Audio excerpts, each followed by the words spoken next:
భలే మంచి రోజు, పసందైన రోజు, వసంతాలు పూచే నేటి రోజు. హాయ్ వసంతాలు పూచే నేటి రోజు.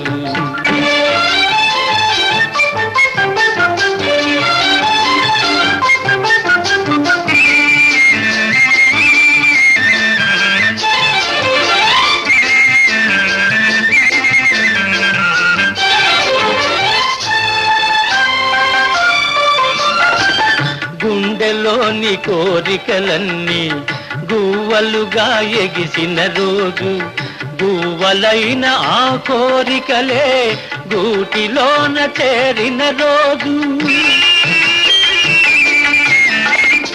గుండెలోని కోరికలన్నీ గువ్వలుగా